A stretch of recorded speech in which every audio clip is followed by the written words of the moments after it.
3, 2, 1, 0. Ignition.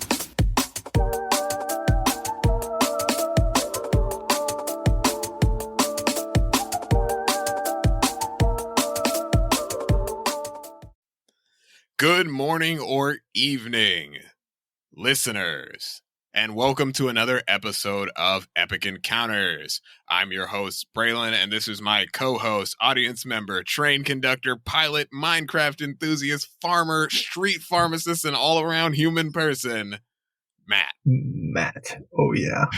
Yeah. So you've got a long list of titles today. It's pretty good belt. And for our episode today, we have the clones from the Star Wars universe, genetically engineered soldiers made for war on behalf of the Galactic Republic versus the fighters of democracy, the people who will come to your house, kick in your door, and give you liberty, the Helldivers. So I hope everyone's got as many American flags as they can and don't mention anything about having oil for at least the rest of the episode. Space America. Yeah, Space America. Well, it's literally Super Earth. Yeah. I don't know how more American you can be. I mean, the only thing that they could have done more is call it Super America or Mega America. I'd be okay with Mega. I'd be more okay with Mega America than Super America. It just sounds cooler. Or Omega America. I'd take like that Omega one. America. I like that one a lot more. Still ridiculous, but whatever. No, we're Alpha America. We come first. Okay. All right, stop. Okay.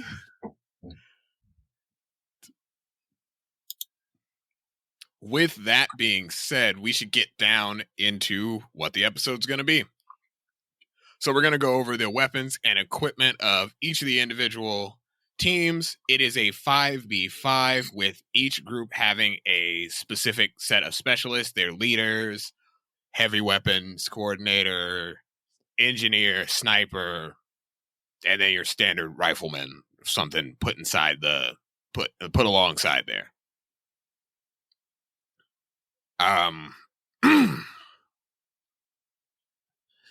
For the fights, it's going to be a best of 1,000, just how this fight would go if they were to face off against each other many, many times over, and who would win more often than the other based on their equipment, weapons, their toughness, strategy, armor, what weaknesses each side has, and just kind of breaking down which one would win overall, and then why we think that after we go through the play-by-play.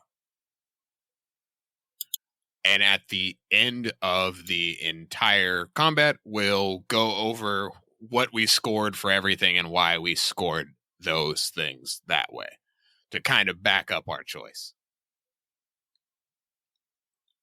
With that being said, Matt, we can get right into it with talking about you may talk about whichever one you want to start with, because we can just get into discussion on either one. I guess we can start with the clones. I think that's the one that both of us know pretty well. All the information on the individual groups, we wanted to go over just the stuff that we're not including. Yeah, just a couple of things that we think aren't worth adding to the conversation specifically. For the hell... go ahead. Go ahead. You can go ahead and talk about it if you want. Yeah. For both of them, we are excluding...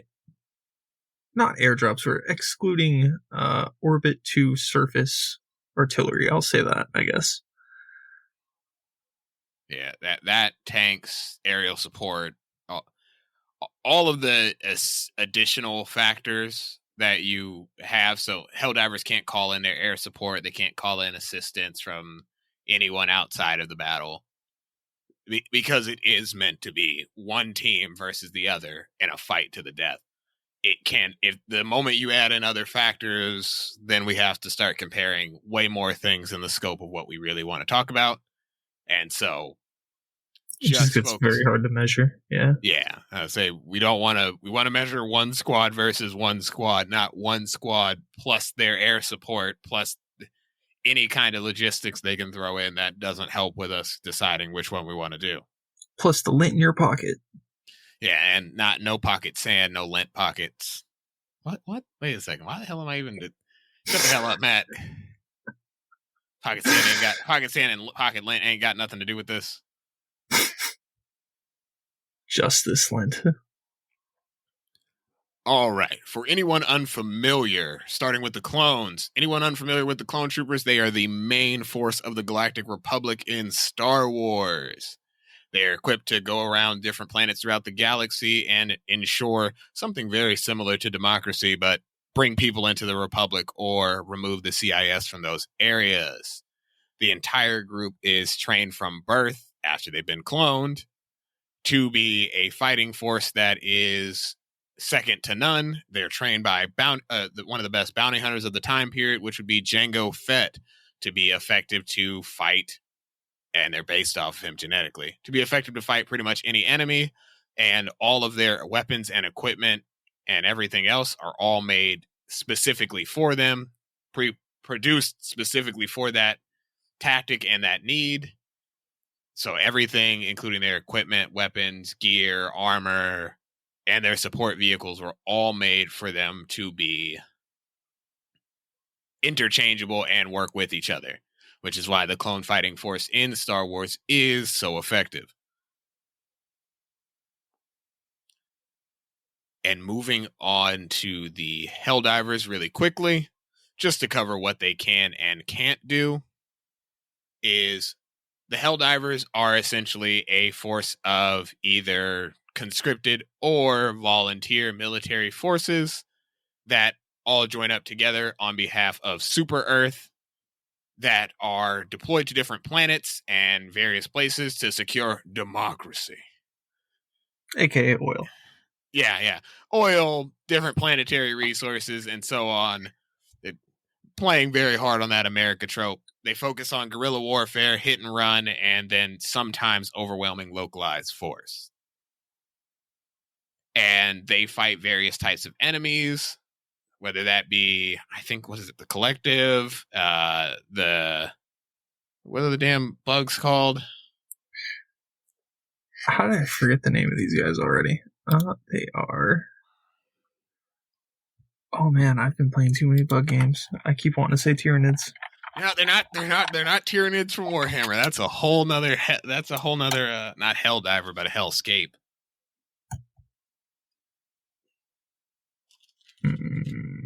How? Terminids.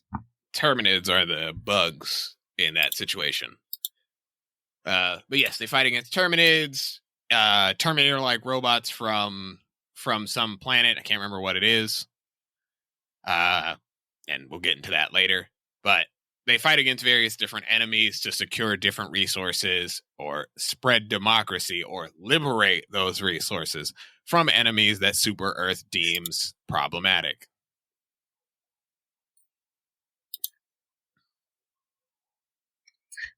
Another list of enemies is I do know that they do fight cyborgs, which are supposed to be rebels.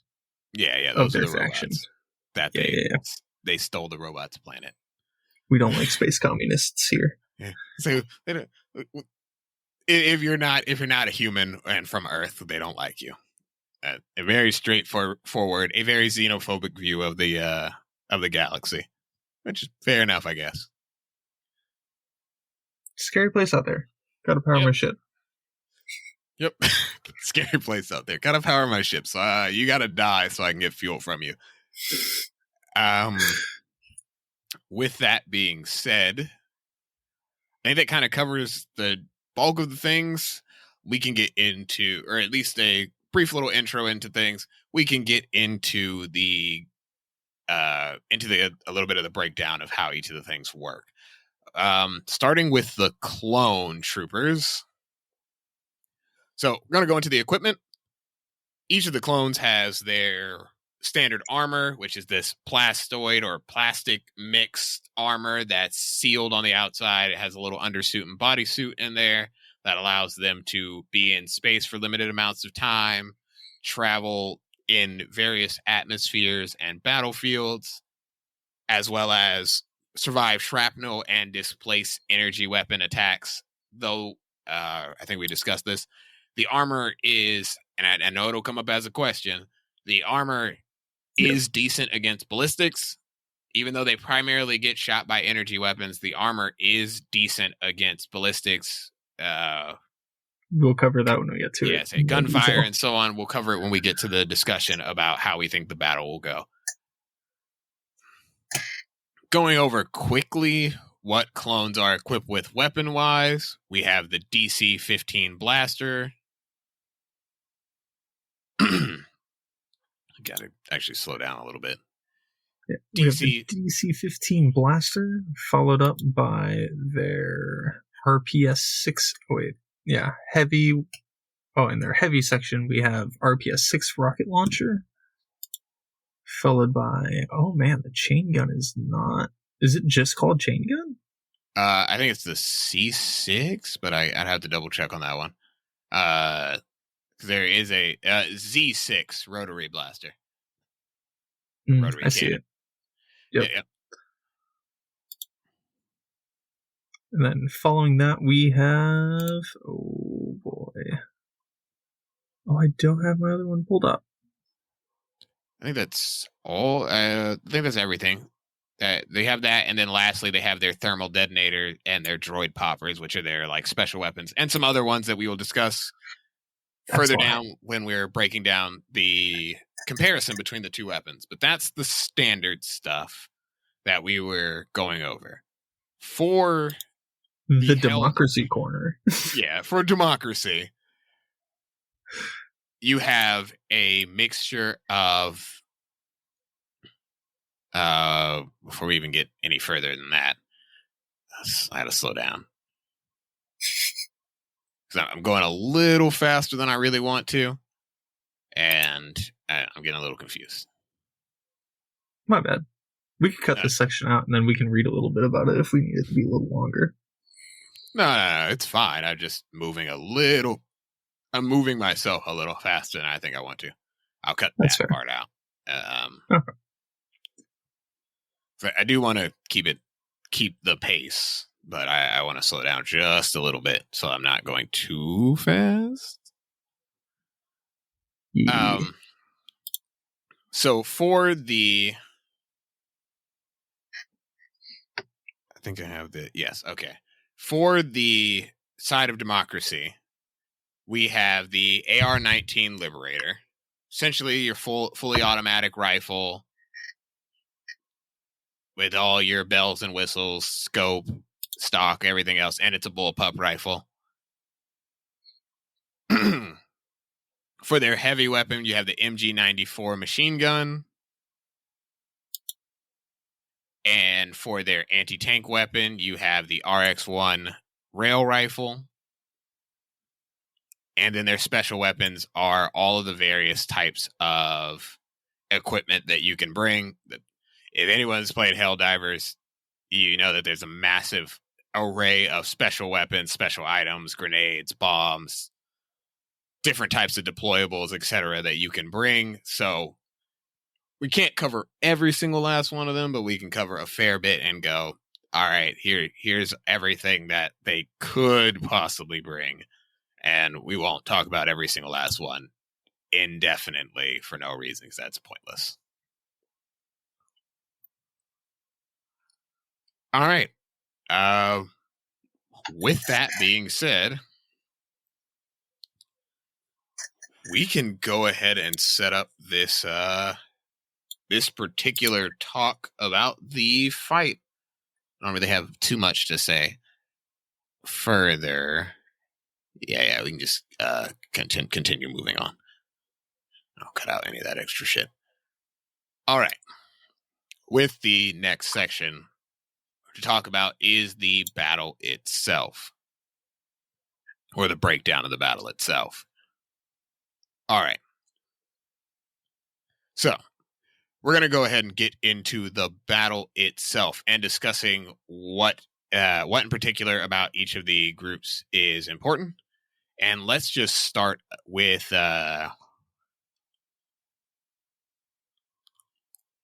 just talk about their general skill in combat in this situation. I think I want to start with the clone troopers too. Let's start with just mobility. When we were discussing it, both of them are roughly the same as far as their ability to move around. Neither one has any particular advantage in their natural movement or ability, even granted by their armor or their physicality. No significant differences between the two. Yeah, the only thing we found for clone troopers was there was mild discomfort for the armor, specifically when sitting down, and then Helldivers have a little bit of a power armor going on there, but nothing major, nothing that we decided would really swing too much. Yes, so out of a score of 100 possible points for either one, the Helldivers scored a 28 and the clone troopers scored a 25. When it came down to strength, once again, very similar. Both of them are as strong as you would expect a human soldier to be. Neither one of them is excessively impressive in that category. They probably can bench press, push, deadlift, whatever you want to go with for your idea of strength in this situation. About the same amount, with the Helldivers, of course, having some form of power armor, meaning that their standard strength is likely a little bit higher, with Helldivers scoring a 28 out of 100 and clones getting a 25 out of 100. Then, quick disclaimer for everyone else, we went with like your typical human to be between 10 and 15 for this, and then like an Olympic athlete to be around 25-30. Yeah, let's say we kind of set a standard idea for where we wanted everybody to be at, so that you know where the standard starts, where the baseline starts. Standard humans are between generally 1 to 10, and then everything above that is slightly above your standard baseline human who isn't out of shape. And then also, I guess another quick disclaimer, if you're not super, like if you kind of disagree, like, oh, hey, like someone is, like a soldier should be better than an Olympic sprinter, for example, or something like that. If you look up like Olympian body types, depending on their sport, you will see the dramatic differences in specialization between people's bodies. I mean, people are going to be, everyone's going to be massively different. Like, an Olympian is probably not who I would want to go for when I'm talking about physical strength. I'd probably want to say that, hey, a world's strongest man power lifter is probably significantly stronger than an Olympian. Yes, you're right, but they're also huge. You got people up there in the 400-pound range who couldn't run a mile, but they could throw 1,000 pounds around. That's great, but that's not what I'm going to use as my baseline, nor am I going to use... I might use it for, like, where I would label something on a scale, but I'm not going to... I'm not going to use it for an example. I'm going to use Olympics so you can go look at this stuff and you can go look at comparable skill to that. Yep. Next, strategy. This is where our list gets a little unbalanced. Generally speaking, Helldivers have a very guerrilla tactics style breakdown for things. Helldivers are shock and awe tactics, hit and run. We pop into the situation that we need to get to, smash this guy out of here, and move on. And a lot of times you may leave an area when you're done with your objective. You may dip off to another place. Or you might die. Or you might die because they sent you on a suicide run. They sent you on a dummy mission. But and then sometimes there's overwhelming force by just sheer weight of numbers or by their ships and vessels, but that's neither here nor there in this situation.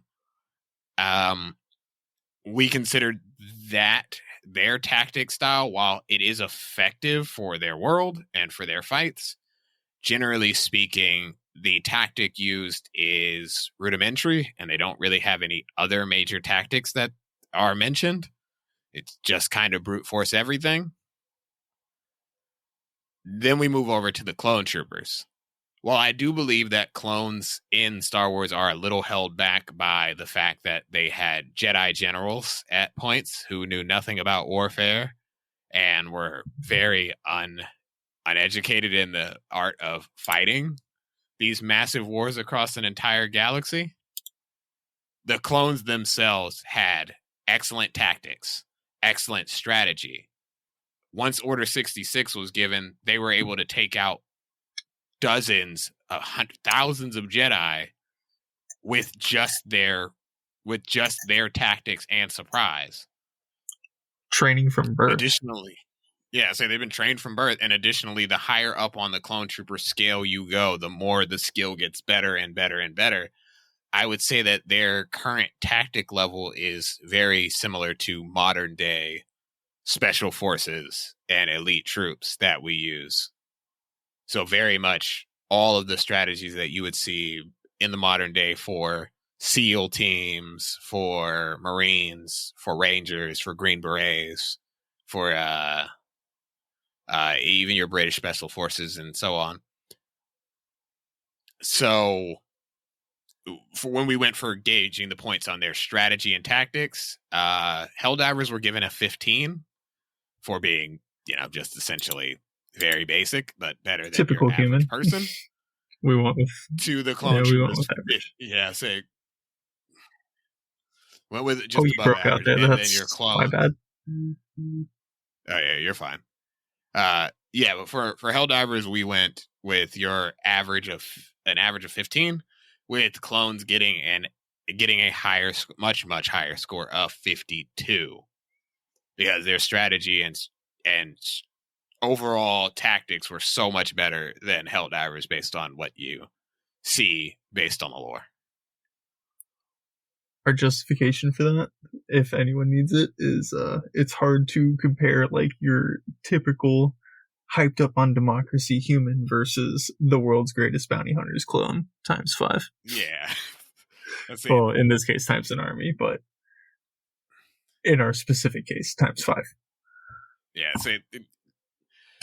Take your best special forces team today versus your average gun-toting American, and I can almost tell you that you're gonna run into the issue of one is actually just take your average soldier or police officer or SWAT team member and then put them up against your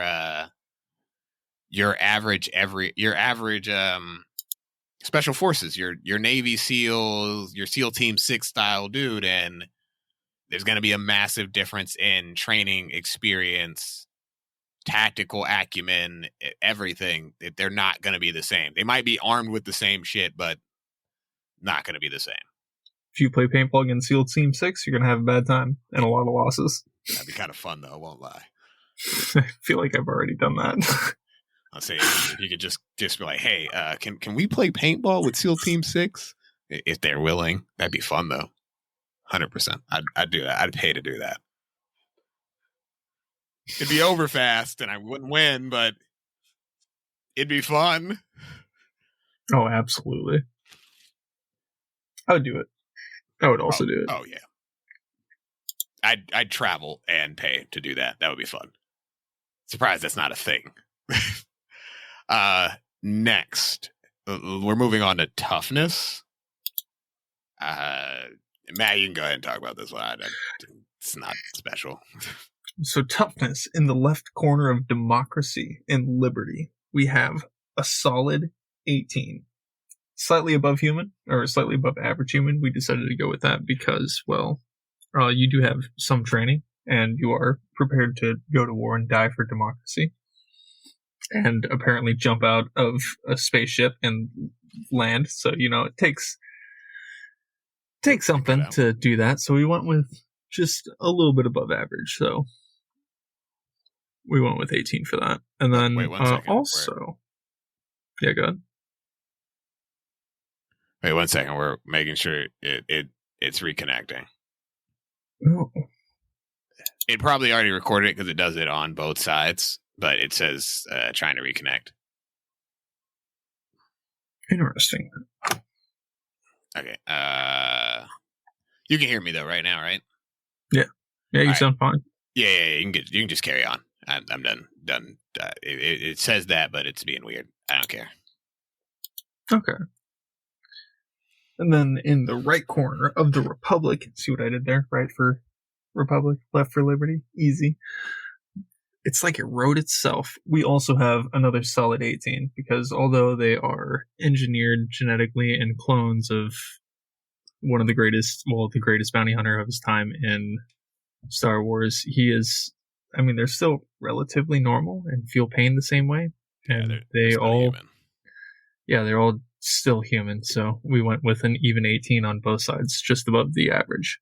Yeah. Nothing special for either one of them that would make us go, hey, this one is significantly better than the... No. Moving on to armor.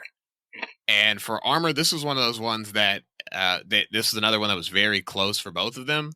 While we gave the Helldivers a uptick in their strength and mobility because of their armor in particular, because yes, their armor does make them better.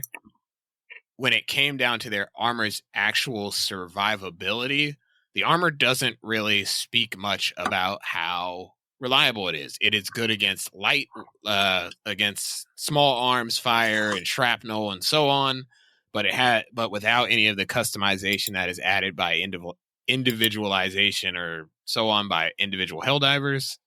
The armor itself is pretty lackluster, more relying on you not getting hit, which most armor does, but it can't take a beating. It isn't meant to take a beating. The Clone Trooper armor, while very similar to the Helldiver armor in the fact that it's meant to take care of light arms and so on, it has a little bit more survivability overall. It's meant to deflect off energy attacks and small arm. It's very effective against ballistics, which is one of the things we were going to come back to. A large part of the reason in Star Wars why they don't use ballistics anymore is armor got good. It's good enough to deal with ballistics. Your standard 5.56 from the modern day wouldn't be good enough to penetrate clone armor. It's just going to be generally pretty effective against your average everyday ballistic weapon. And it also allows them short travel in space. It's completely sealed. It offers a lot of different advantages that the Helldiver armor, despite the fact that it gives a bonus in strength, the clone armor is just a little bit more protective. Quick question. Yeah. More of a joke. So if we put up a clone trooper versus a brute, would it be cracking a cold boy open? That's fucked up. I mean, that's probably what would happen. Yeah. Cracking open a clone one. Oh man, I had to. It was an easy joke. Even though it would be no, clones would do pretty poorly against a brute. Just like both of these would do pretty poorly. Yeah. Good. Oh yeah. Say as far as ballistics go, you can see quite a few of the Star Wars comics where ballistics, even small shrapnel, fragmentation grenades, stuff like that, aren't super effective against clones, and some of the ballistic style weapons that are used at various points aren't very effective. And I know that in modern canon, clone trooper armor and stormtrooper armor is generally pretty bad, but that's just modern canon, because as far as legends and various lore goes, the armor is pretty effective against pretty much all blunt force trauma and ballistics. It's just not great against energy shots. And even then, most blaster rifles with only one shot wouldn't kill a clone. In fact, it generally only knocks them out cold, because the armor is meant to disperse heat and disperse direct damage. So generally speaking, the armor is pretty effective in comparison. Weaknesses. I'm actually going to let you take that away, man. Okay. So for weaknesses, we went with emotional attachment. We gave a -5 to clones for this one. The reason being is they're all clones, and they're all raised together in the same place on Camino, and trained together throughout their entire short, sad lives. All right, that's me. Oh, okay. I got darker than I thought. I couldn't help myself. Oh, man. But yeah, because of the emotional attachment, we figured that like when one of their comrades goes down, it would affect them in battle, at least to a minor degree. So we gave a -5 penalty for that. And then for weaknesses as far as Helldivers go, and the sweet, sweet side of justice, liberty, and democracy, we have a -10 for undisciplined, because jumping out of a spaceship with your American flag and a gun and a bald eagle and landing on your knees is not the greatest military tactic. Balls and on to the top of wall that, isn't a great military tactic. yeah. Oh man. Also, like in terms of training, there's just not a whole lot of discipline there. Not saying that they didn't get any training. They obviously know how to load their gun and probably take care of their gun. It's their gun. So I would at least hope that they have that much going on. Plus, they knew how to jump out of a spaceship, so they're doing pretty good for themselves so far. Yeah. But we went with the -10 for undisciplined because they're just not going to be trained from birth. Yeah, so it's not the same level of discipline, and once again, it goes back to that strategy thing. If your strategy is guerrilla tactics and you don't even have a standardization for your soldiers, you're gonna have a lot of variation amongst the effectiveness of each individual troop, rather than a squad that all has uniformity and all works together as a unit.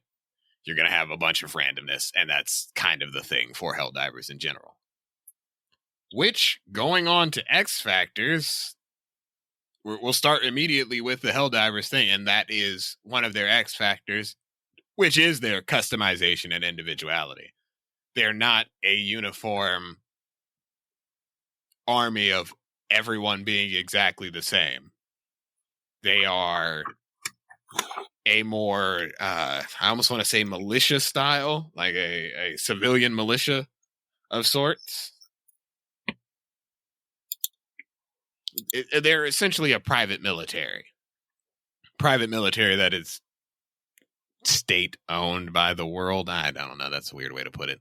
But Helldivers in particular are this militia that has various customization and can be changed instead of the rigid stability of the clone army. And for the clones' X factor, it is the fact that they are emotionally attached to the people that they were born with and trained with, because brotherhood and being bred for war essentially makes them a very effective unit. They can cover each other's weaknesses. They know what failures the other ones might have and then what strengths the other ones have, which is why you get units like the Bad Batch that are, even though they're defective clones or defective ARC troopers, whichever one they are, they're insanely effective, much like many other small units of clones that are hyper effective for what they are. And clones happen to be that way in general. That's just their standard way of going about things. A good example of that is if you say that, or if a clone says that they're going to cover your back and you're part of that squad, you know that they mean it and don't have doubt for it. Yeah, you already know that guy. It's the guy that you shared a bunk bed with for the past your entire life. Yeah, your entire life. You already know that this guy can do what he says he's going to do because you know him already. Another thing that I should add to this that's already not in our notes is they all have the same size clothing. And everything is built specifically for one person because everyone is that one person. I mean, yeah, that is true that they all are used to everything working for each other, which is, I mean, the modularity of everything is really good.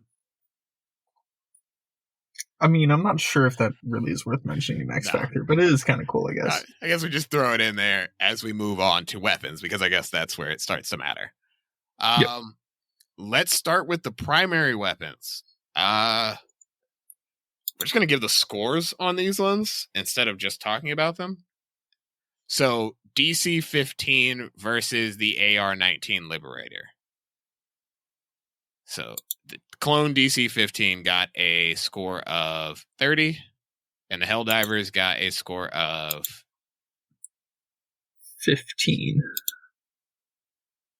And the main reason for that is the Clone Trooper Blaster is modular. It can do a bunch of things. It can change its power output. It has insane range.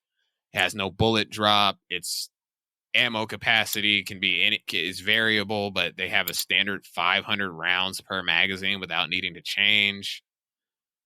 Their magazines are light. The changing magazines is easy. They're interchangeable between everyone's guns, and the blaster itself is light. It's collapsible. It can fit in tight spot.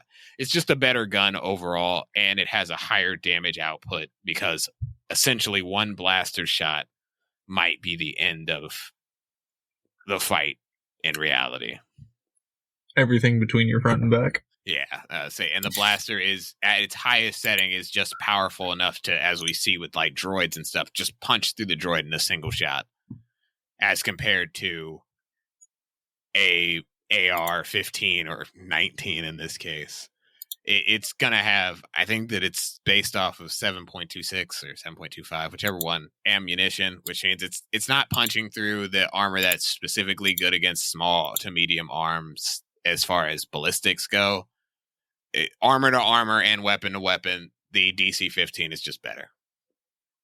Yeah. Next is the Clones CZ, or just a Z6? Yep. Versus the MG94 machine gun. So for these, we went with both.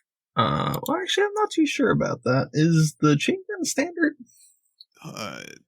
Not the chain one. The CZ or the Z6 is essentially a standard weapon, a standard heavy weapon. Standard versus the MG94, and that's the heavy. So the clones got a 15 in this category. And Helldivers got a 25. Yes, and that is primarily because the Helldivers machine gun is just more effective. It has a lot less issues. It isn't unwieldy. It can still be fired on the move. It has a decent ammo capacity and range. And then if you could imagine taking that coin and then flipping it and landing in the lake, that's where the clone's gun is. Yeah, it's just kind of bad. It has a decent rate of fire, but not the same as the MG94s. It's slower. It's not significantly slower. It's not significantly slower, but overall it's slower. It has the issue of being overly cumbersome, heavy. Changing ammunition or reloading takes several minutes and normally requires clones to just leave the battlefield to do so or have heavy cover while they do so. You did hear that correctly. Several minutes? Yeah, I'd say it's a straight up sit down and change this out and hope nobody shoots you in the face during that time period. Which may as well listen to Audible while you're yeah, I'd say just put on an audiobook or a YouTube video.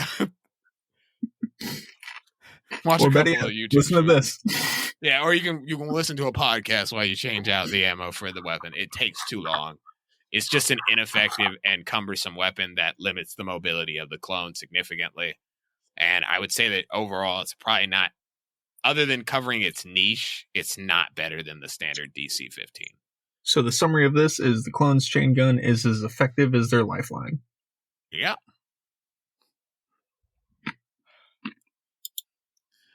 Next is their anti-tank weapons for each of them. For the Helldivers, while there are a lot of different ones, we decided to go with probably the best one, which is the RX-1 railgun. Stupidly powerful, incredibly good at taking out heavy targets, can punch through most light cover and pretty much all armor types. It's incredibly effective on that part. And for the clones, it is what weapon? I know it's one of the rocket launchers. RPS-6 rocket launcher standard. All right. And the clones for the RPS got a 40 to the Helldivers 30 for the railgun. And the main reason for that is the rocket launcher has 6 shots. It has homing. It has incendiary rounds. It has high explosive rounds. It can be fired indirectly and from cover. It links up to clones' helmets.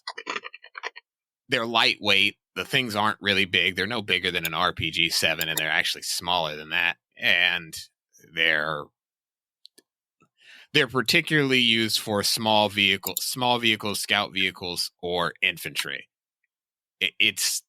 The weapon is just particularly well suited for this engagement. And it's their standard rocket launcher. While the rail what rifle, they don't have in the chain gun, they do have in the rocket launcher. Sorry, go ahead.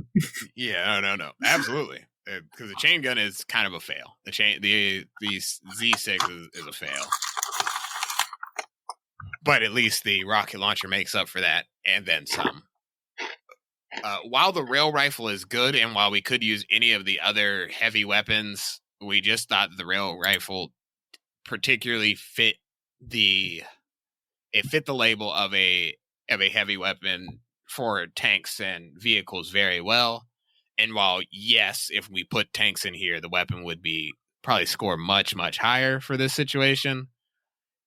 In a situation where both of them are shooting at each other, the railgun gets to ignore cover while the other weapon fires over buildings, around corners, and is lightweight. Just as a caveat, because we thought about it before, it was, well, why not use the rocket launcher for the Helldivers? The reason is their rocket launcher is huge. It requires a backpack. It's massive. It's not easy to carry around. It's cumbersome. It's primarily used against vehicles and has no particular way of targeting anything that's small or not massively thermal. It wasn't an effective weapon in that sense. It would be outdone by the clone's rocket launcher. And many of their other weapons, we give them a heavy machine gun, same deal. It's heavy, it's big, it's not going to do the job. Essentially, all of them would be outclassed, and at least the rail rifle is the closest one to being both effective against infantry and heavy targets if it were to apply. And rule of cool. Yeah, and rule of cool. We did think about giving a number to all of the other different versions of the weapon, but we just skipped that. Lastly, special items. And we're not really going to break down these individually because there's a lot on both sides. But we gave the Helldivers a 50 compared to the Clone Troopers 25. And it's almost entirely because the Helldivers just have a greater list of special weapons that aren't limited to a specific type of unit. While Clone Troopers, they do have lots of special gear, probably far exceeding that of the Helldivers. A lot of their very special gear is locked to being specific types of Clone Troopers, special squads, special unit designations, or types of clones, and that locks them out of a lot of their special gear. While for the Helldivers, it's take whatever the fuck you want. They want to take a shield, take a shield. You want to take a weird grenade, take a grenade. You want to take a detonating cord or a detonation satchel or a trip mines or so. They take them all. And that's kind of the big differentiation here that allows Helldivers to have so many different weapon types and so many different gear loadouts that clones can't exactly keep up with that level of variation. That tends to end our score here. Quick caveat before we give out our final answer. And I think I said it earlier. We didn't bring any of the other vehicles. We were going to add tanks. We were going to add the mechs, any of that other stuff.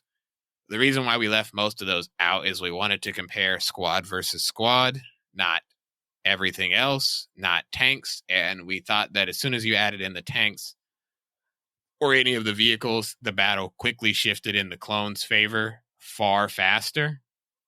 Because let's be real. What is democracy going to do against the fucking Star Destroyer? Yeah, the difference in vehicles and Star Wars focus on having, especially for the Clone Wars era, having very effective vehicles it throws it in their favor so fast that we didn't have a comparison.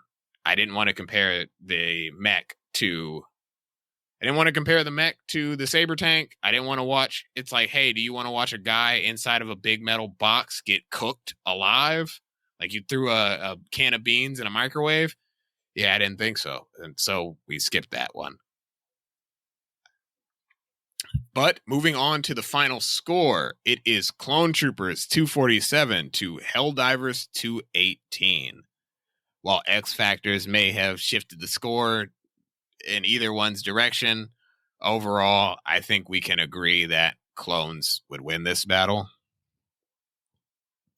At least enough times to say that they win on average. Yeah, I would say 60% is where I would go for this, because no matter the terrain, I think clones generally will win.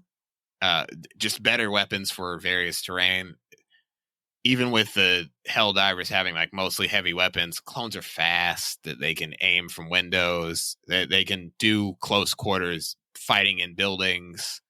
They can do, especially in any kind of situation where there's long range engagements, the DC-7 or the DC-15 it can just shoot so much faster and so much further. Man, I've been playing too much ball. I was like, what do you mean? No, not a DC-15 save. It's not a thing. Yes, you have been playing too much Baldur's Gate. It's a DC-12. Yeah, it's a DC-12, DC-15 save for them to. It's a save or suck moment. You either dodge it or you get sucked. Wait. +0. Pause. I don't think I meant save it or get sucked. That's not what I meant. Anyway. Clones will win most times in this situation, and that's just kind of how it is. Speaking of terrain, though. Go ahead. Speaking of terrain, we did also talk about that. Because of guerrilla warfare tactics, we did decide that it would probably swing much more towards the Helldivers. Oh, I don't know about much more, but it would definitely swing towards the Helldivers in terms of like favorable environment if we moved it to a more urban environment. Just because there's more to hide and cover behind, as well as move around and just do guerrilla warfare. Yeah, they can definitely take advantage of their slight speed advantage and their slight strength advantage in really close corners. And of course, the close quarters negates a lot of the clone troopers' advantages from their blasters being greater range and greater ammunition because it's close quarters. With all of that being said, clone troopers take the win. And with that being said, thank you for joining us for this episode of Epic Encounters. If you feel like supporting the channel, you can either subscribe to the channel for any of our extra content, like additional episodes, behind the scenes stuff, and also to suggest different episodes coming up that are not ones that we have listed or intend to do. And if you just want to support the channel, you can support us on Ko-Fi or any of the other support links that are in there. They'll all be on the page, on the podcast page. Have at it. See you later, guys. Peace.